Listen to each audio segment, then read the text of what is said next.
네, 안녕하세요. 이번 시간에는 물가 실업 두 번째 시간으로 실업에 대해서 공부하도록 하겠습니다.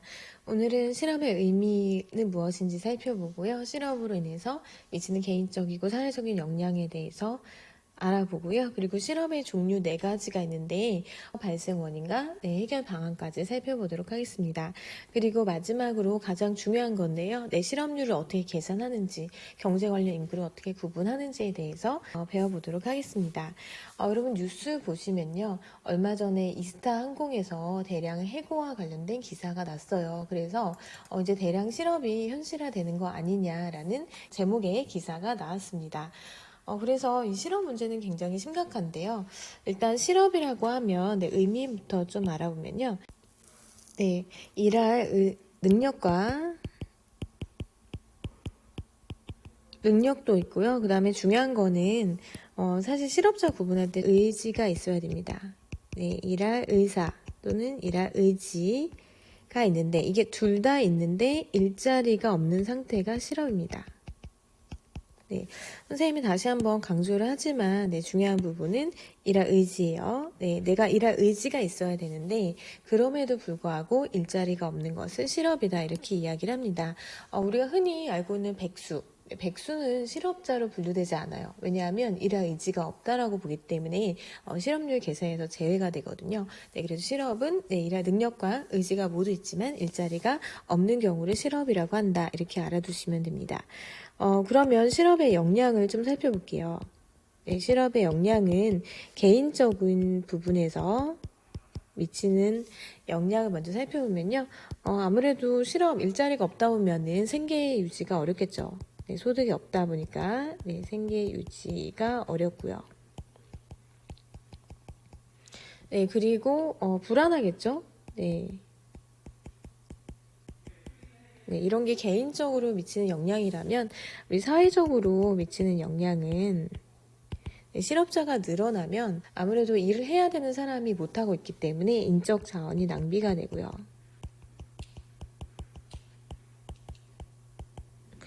그리고 소득이 없다 보니까 이 사람들이 소비를 하지 않겠죠. 소비를 안 하면 또 경제가 위축되는 문제가 발생할 수도 있어요. 소비가 위축되겠죠. 그리고 실업자들한테 보통 실업급여 그리고 뭐 구직활동을 지원하는 지원금이 나가기 때문에 정부의 재정부담이 커질 수 있습니다. 정부의 재정부담. 이건 뭐 실업급여 지급 같은 것이 늘어나기 때문이겠죠. 그래서 실업은 이렇게 개인적으로도 그렇고 사회적으로도 별로 좋지 않은 영향을 미칩니다. 그러면 두 번째로 실업의 종류에 대해서 살펴볼게요. 실업의 종류는 크게 네 가지가 있는데요. 우리가 이 종류를 발생 원인과 그 다음에 해결 방안을 중심으로 살펴보도록 할게요.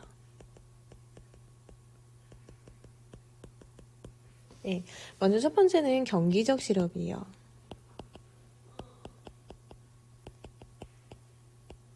사실 이 경기적 실업이 대부분을 차지하고 있는데요. 발생 원인은 이 경제가 좋지 않아서 그래요. 경제가 침체됐기 때문에 발생하는 거예요. 발생 원인은 경기 침체라고 볼 수 있습니다.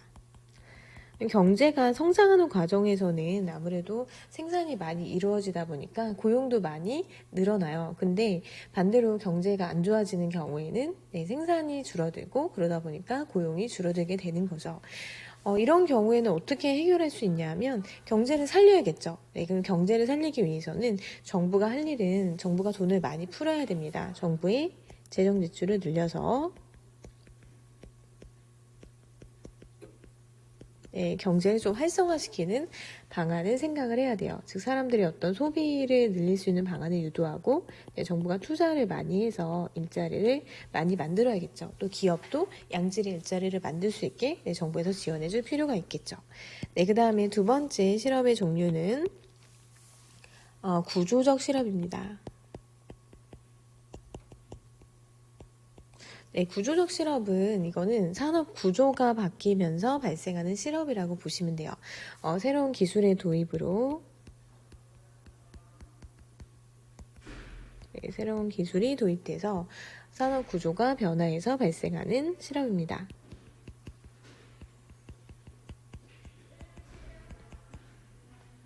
네, 예를 들어서 요새 인공지능이 그 기술이 개발이 됐잖아요. 그러다 보니까 좀 없어지는 직업들이 나타나고 있어요. 예를 들어서 뭐 표를 검사하는 검표원이라든지 아니면 아파트 경비 이런 것을 다 로봇이나 인공지능이 대체할 수 있다고 보고 있기 때문에 앞으로 산업 구조가 단순 노동의 경우에는 일자리가 많이 사라지는 경우가 발생할 수 있어요. 이런 게 구조적 실업인데요.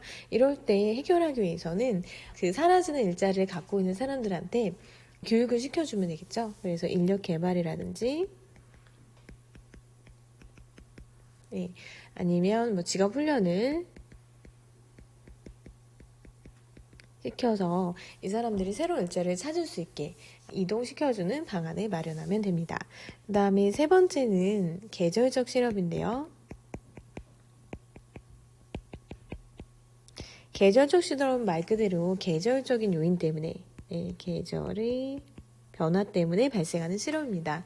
예를 들어서 여름철에는 스키 강사의 경우에는 일자리가 없을 수 있고요. 아니면 건설 노동자분들은 너무 추운 겨울철에는 일할 수가 없거든요. 그리고 계절적인 요인에 따라서 실업자가 되는 거를 계절적 실업이라고 합니다. 이런 경우에는 이 계절 때문에 일자리를 지금 갖고 있지 못한데 어떤 일자리가 있는지 알선해 줄 필요가 있어요. 그래서 구직 정보를 제공해서 이 사람들이 적절한 일자리를 찾을 수 있게 도와주면 됩니다. 네, 그 다음에 네 번째 실업의 유형은요, 마찰적 실업이에요. 네, 마찰적 실업의 발생 원인은 우리가 직장을 이동하는 과정에서 발생하는 거예요. 네, 직장 이동 과정에서 발생을 하는데 내가 지금 현재 일이 마음에 들지 않아요. 그래서 다른 직업을 찾아보고 있으면 그 잠시 동안 실업자가 되거든요. 네, 그때를 마찰적 실업이라고 합니다. 이거는 다른 실업과 달리 좀 일시적으로 발생한다는 특징이 있어요. 이 경우에는 빨리 자신의 환경이라든지 근무 조건과 맞는 일자리를 찾을 수 있게 역시 구직 정보를 제공해주면 됩니다. 네, 그래서 실업의 종류 4가지를 살펴보았습니다. 네, 그 다음에는 우리가 실업률 계산 방법에 대해서 알아볼 건데요.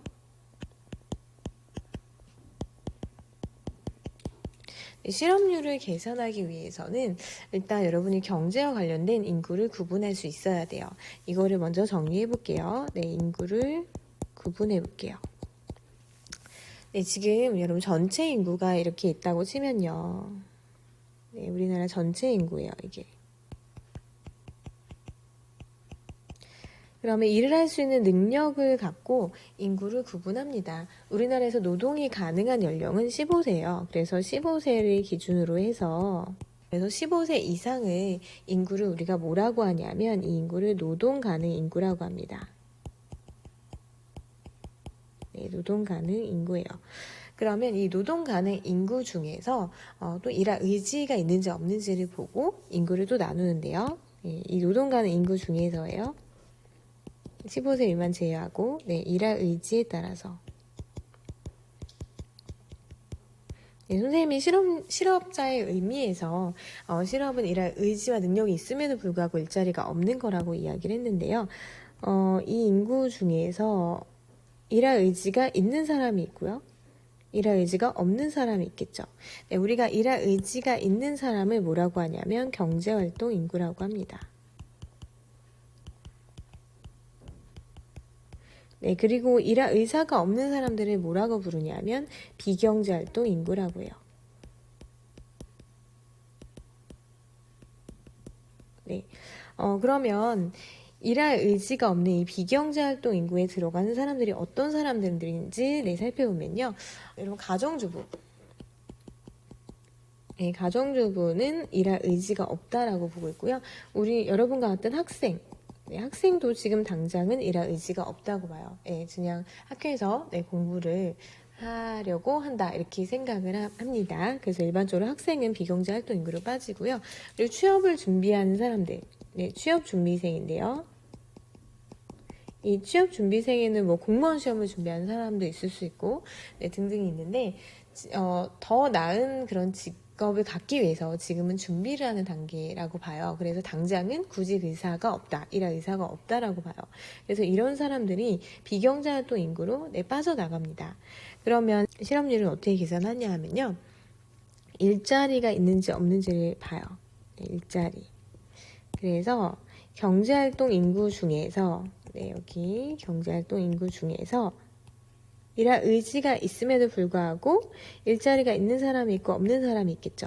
일자리가 있는 사람은 우리가 취업자라고 하고요.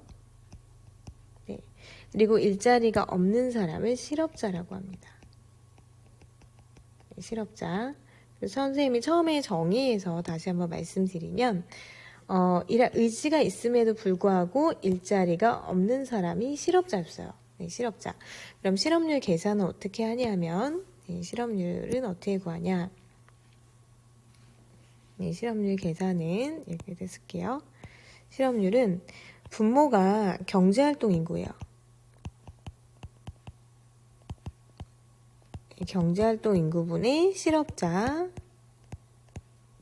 곱하기 100 이렇게 계산을 합니다.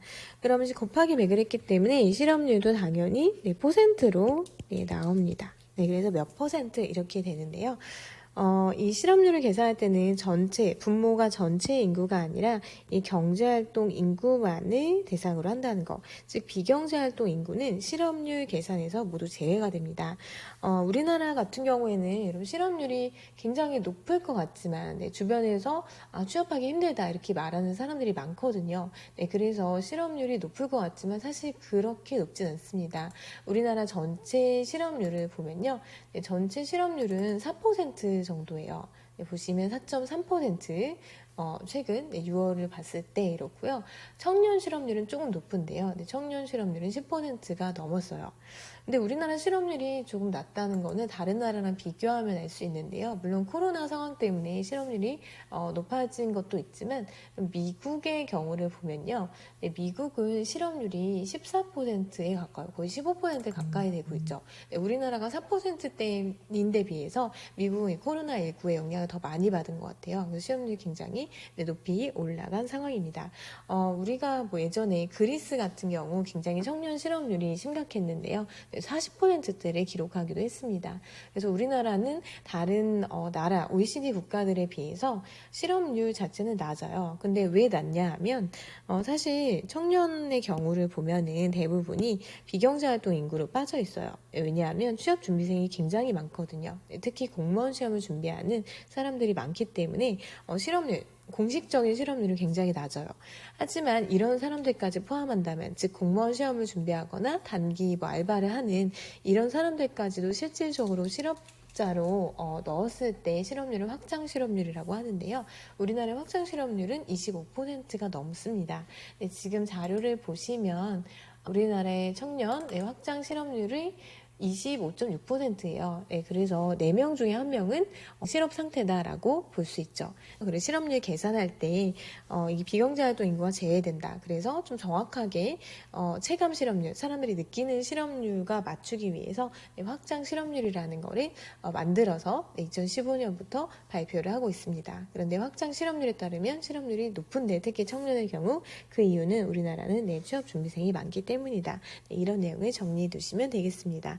수고하셨습니다.